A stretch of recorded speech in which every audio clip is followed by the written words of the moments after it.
अस्सलाम वालेकुम जी, this is lab Abbasi. नया दिन नई वीडियो के साथ नया एपिसोड क्रिएट कैप्सूल्स का लैब अब्बासी।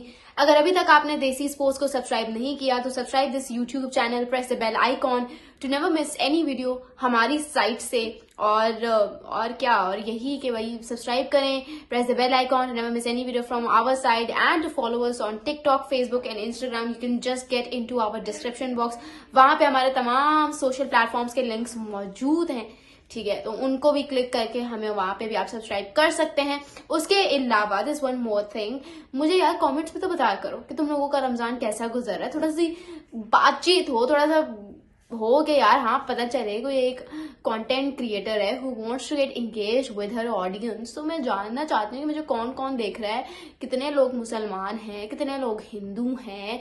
हिंदुओं को मैं विश नहीं कर पाई भाई, आप लोगों को मेरी तरफ से बहुत बहुत हैप्पी बिलेटेड होली। ठीक है, ये मुझे फेस्टिवल काफी पसंद है जिसमें रंग फेंकने होते हैं एक दूसरे के ऊपर। So I really enjoy doing it. एक दफा मैंने किया था, बचपन में किया था, खैर अब तो नहीं किया, बट ये है कि काफी मजे का होता है। सो रमजान के बारे में भी मुझे बताएं कि आप लोगों का रमजान कैसा गुजर रहा है, रमजान के रोजे लग रहे हैं या नहीं लग रहे हैं, सहरी का क्या सीन होता है आपके घरों में, इफ्तारी का। So I would love to hear all of you, ठीक है, doing it all in the comments below. खैर, आज की वीडियो का आगाज करते हैं। Pakistan versus New Zealand 5 match T20 series का आगाज हुआ। 6:15 पे ये मैच शुरू हुआ। हमने अपनी सहरी के बाद से, जो हम सो जाते हैं, संडे वाला एक वो दिन हमें मिलता है कि हम सहरी के बाद आराम से बगैर किसी अलार्म के सो सकते हैं, लेकिन आज भी पाकिस्तान क्रिकेट की वजह से हमने अलार्म लगाए भाई। पहले इस बात तो कुछ लोग सोए नहीं होंगे, जो सोए होंगे वो अलार्म लगा के सोए होंगे 6 बजे का। हमने भी 6 बजे का अलार्म लगाया, 6 बजे के फौरन उठ गए हम, मैच की तैयारी श्यारी की, बैठे मैच देखने बैठे। मैंने कहा ये फुटबॉल मैच कहाँ से शुरू हो गया।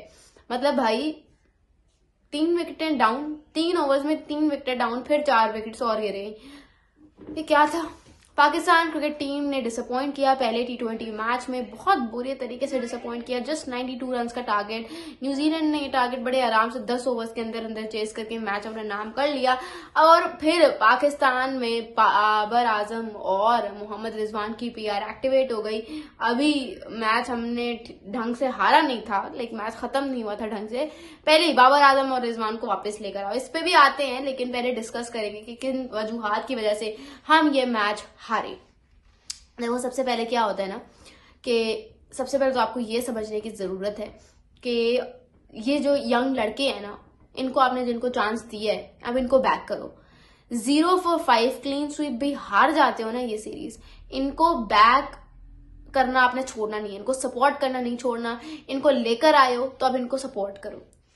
पहली बात तो मैं आप लोगों को बता देती हूँ, bilaterals are never for winning. ठीक है, कोई भी टीम जो है वो बायलैटरल्स जीतने के लिए नहीं खेलती।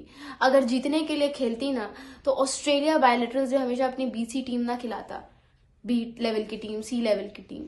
अगर जीतने के लिए खेलता तो फिर इंडिया के पास आज बेंच स्ट्रेंथ होती ना। अगर जीतने के लिए खेलता तो न्यूजीलैंड अपनी BCD टीम ना भेजता, साउथ अफ्रीका अपनी BCD टीम ना भेजता। ये सिर्फ जुनून बायलैटरल्स को जीतने का, ये पाकिस्तान, बांग्लादेश जैसी कंट्रीज के लिए होता है। ठीक है, उन गोरों को कोई फर्क नहीं पड़ता कि बायलैटरल जीतने हैं नहीं जीतने हैं, क्या कौन। भाई बायलैटरल्स का जो बेसिक मकसद होता है ना, उसको समझ लो आज।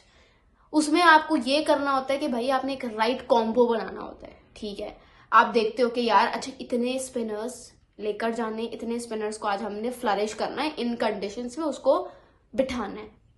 ठीक है, इतने पेसर्स को लेकर जाना है, इतनी तादाद में, इतनी क्वांटिटी में, और यहाँ पे इनको बिठाना है, इनको कंडीशंस एसेस करवानी है। इतना ये वाला टॉप ऑर्डर होना चाहिए, ये वाला middle order, right combo, right playing 11 का कॉम्बो बनाते हो। अपनी बेंच स्ट्रेंथ आप उसको एक्सपीरियंस करते हो, उसको टेस्ट करते हो कि वो कितने पानी में, इसलिए बनाते हो आप, इसलिए खेलने जाते हो बायलैटरल्स, ताकि आपका एक, फॉर एग्जाम्पल अगर टॉप ऑर्डर का एक बल्लेबाज भी नहीं है कल को, तो उसके 3 बैकअप्स आपने रेडी करने होते हैं उन बायलैटरल्स में। हाँ, बहुत बुरे तरीके से हारे ये आप बात कर सकते हो, लेकिन हार गए इसका इतना हवा बनाने की जरूरत नहीं है। ठीक है, हार गए कोई बात नहीं, क्लीन स्वीप हार जाते कोई बात नहीं, एटलीस्ट कल को हमारे पास ये कहने को तो होगा कि ठीक है यार, इस सीरीज से हमने हसन नवाज निकाला, इस सीरीज से हमने अब्दुल समद जैसा जबरदस्त मिडिल ऑर्डर बैट्समैन निकाला। अब मैं अब्दुल समद को इतना हाई रेट नहीं करती, क्योंकि उस बंदे के डोमेस्टिक में रन ही नहीं है इतने। उसको ओमान लेके गए थे, मेरे ख्याल से A टीम शाइन में डाल के गए थे, उसके एक 50 भी नहीं है, उधर भी वो ढंग से नहीं परफॉर्म कर सका था। सो अब्दुल समद का मैं ऐसा नहीं कहूंगी, but Hasan Nawaz you can say कि ओके कल को आपके पास हसन नवाज होगा कहने को, आपको कल को ये कहने को होगा कि ठीक है हमने जहादात को फ्लरिश किया। तो बात सिर्फ इतनी सी है कि ये होगा कि भाई कल को आप कह सकोगे कि हमें पता चल गया कि हमारी टीम अब ये बैकअप हमारी टीम है एंड वी नो कि ये स्ट्रांग इनफ है। पहली बात तो ये कि हमने क्या गलती की है, हम 4 स्पिनर्स ले गए भाई। पता है ग्रीन टॉप का मतलब the conditions are going to be very much favourable for the fast bowlers. खैर हमारे तो प्रीमियम फास्ट बॉलर ना, उनसे अपने आप को प्रॉपर ऑलराउंडर कहते हैं ना, वो क्या उन्होंने किया है ना, बैटिंग उनसे होती है। बॉलिंग भाई बैटिंग, पहली बात तो आपका batting was never your concern. आप हमारे जेन्युइन फास्ट बॉलर थे, आप अपनी फास्ट बॉलिंग का आपने बेड़ा गर्क कर दिया है। आप अपनी पेस उठा के देखो, ना पेस है, ना लाइन इन लेंथ है, ना कोई वेरिएशन है, ना फिटनेस है, कुछ भी नहीं है शाहीन के पास। और एटीट्यूड उनका 7वें आसमान पर कि मुझे जैसे सब आता है। आज उनकी इकॉनमी उठा के देखो, 8 से ऊपर की इकॉनमी हुई है उनकी।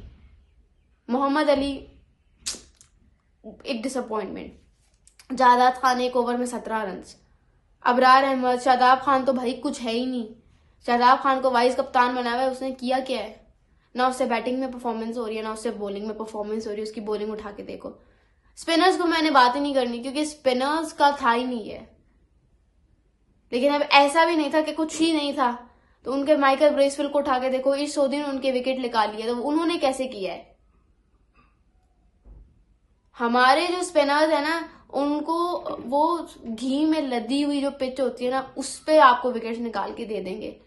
ठीक है, थोड़ी सी मुश्किल पिच, थोड़ी सी बॉल इधर उधर हुई, ये तो वो वाली विकेट है, इस पे हमारा काम नहीं है। लाइक हम इस पे विकेट नहीं ले सकते, ये तो हमारे बस की बात ही नहीं है। ये है हमारे हालात। अभी तो उनका मैट हेनरी नहीं था।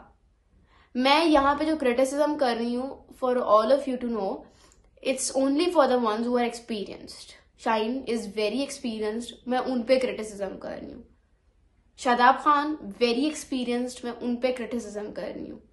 खुशदिल शाह बहुत अच्छी बारी खेली, लेकिन सलमान अली अब भाई जब पता है कि एक आपका पार्टनर, आपका जो एक कंपेनियन है वो इतनी अच्छी बैटिंग कर रहा है, तो आपको रैश शॉट खेलकर आउट होने की क्या जरूरत थी? किसने बोला था आपको आउट होने के लिए? मुझे टू बी वेरी ऑनेस्ट, मुझे इनकी समझ नहीं आती।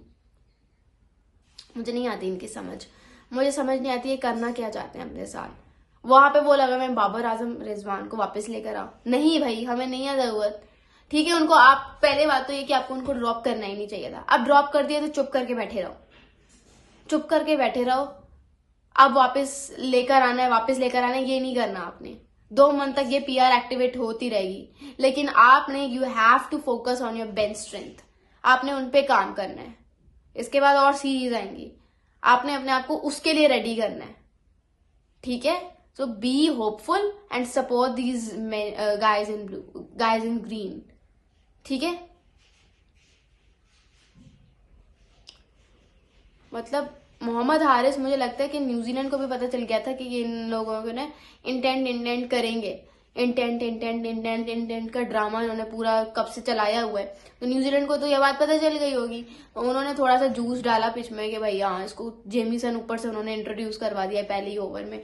तो थिंग इज के हारिस को क्या था कि what they are going to do. तो हमारे बैटर्स, जो एशियन बैटर्स हैं, वो बाउंसर्स पे वैसे ही अटकते हैं, उनसे बाउंसर्स वैसे ही नहीं खेले जाते। तो भाई हारिस ने कहा चलो मैं इनको डाउन द ग्राउंड जाके खेलता हूँ। जब उसने कहा कि नहीं यार, यहाँ पे तो वो टेक्निक चलेगा ही नहीं, फिर उसने बिहाइंड द विकेट जाने की कोशिश की, आउट हो गया। फिर बाकी बैटर्स आए जो नीचे से आए, उन्होंने कहा कि जो बाहर निकल के खेलते हैं, लेकिन कोई भी उस तरह से परफॉर्म नहीं कर सका अनफॉर्चुनेटली।